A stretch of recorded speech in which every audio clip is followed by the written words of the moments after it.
Hello and welcome again to the Friday Wrap for November 13th. There's a lot happening around Burr Ridge, but first I'd like to thank you for not minding so much for me not sending one out last week.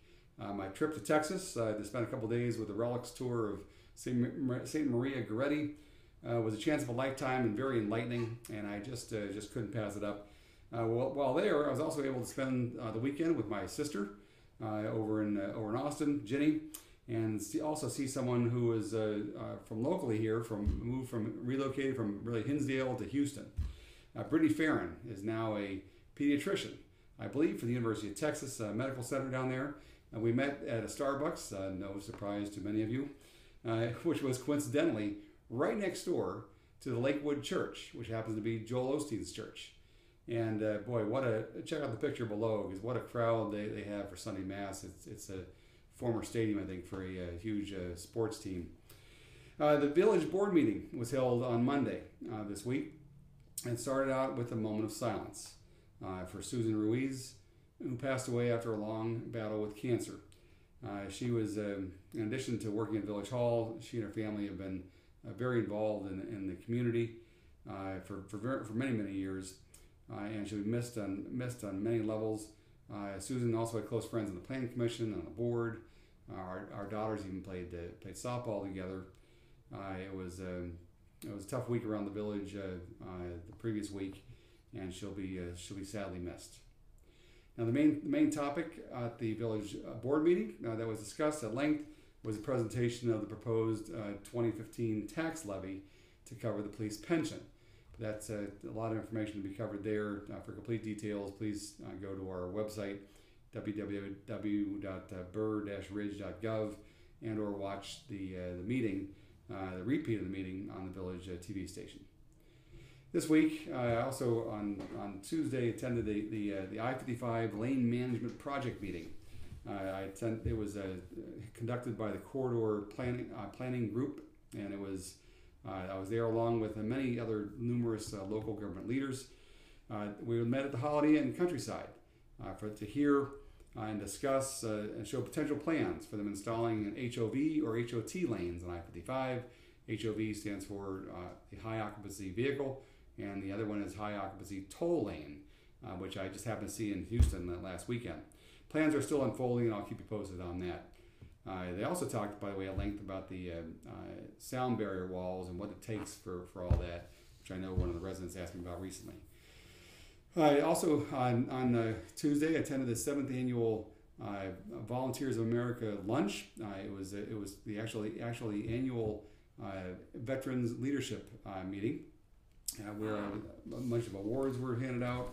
Award recipients included actually the mayor of Joliet, who is Robert or Bob Odekirk, for his profile on leadership and the approval of what is for distinguished service, and also for his efforts in getting the next Hope Manor for veterans constructed in Joliet, which I believe starts in the spring. Also receiving awards were Sharnae Buchanan for distinguished service and Rita Nakashima Brock, who is a co-author of a book called Soul Repair, which really is amazing. The story she talked about, really the things that the soldiers have to deal with as far as conscience at war and afterward, and the unbelievable number of suicides that are occurring every day from our veterans, to the tune of, I believe, 22 a day. That's just sad and amazing, and that book is supposed to be a very impactful one.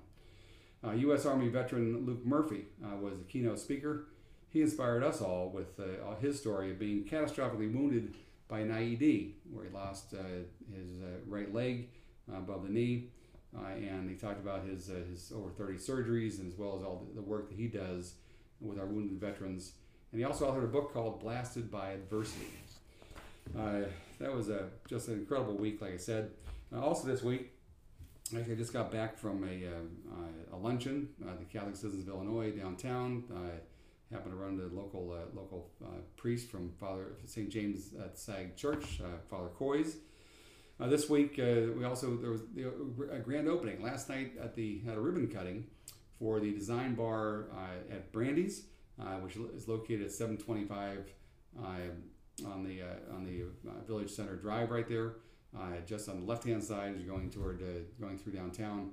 That's an extension of the old Brandy's that we used to be on County Line Square. The place was pretty much packed by the people they've known over the years.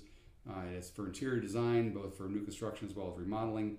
As she's also going to have the owner is going to have some type of offices upstairs for also doing some additional interior design work. So that was pretty neat to see, and it was well attended. Also tonight there's actually a book signing for Mandy Levy. She has a book called Calorie Accounting. It is at 6 p.m. At Barbara's Bookstore. Sorry for the late notice of that, but hopefully you caught wind of that from other people around the village. I know they were out quite a bit this week. Also, Jingle Mingle is this weekend. That will be starting out. That'll be on Saturday night. Lineup I think is 5:30. I believe the parade starts around 6. Be sure to double check that. There'll be probably 10, 12 floats. Of course, lighting the Christmas tree and signing reading of books at the Barbara's Bookstore, etc. That will be, I'm sure, very well attended and a little earlier this year, so it's a little bit warmer. Thanks again for joining me for the Friday Wrap. Have yourself a great weekend and a blessed week.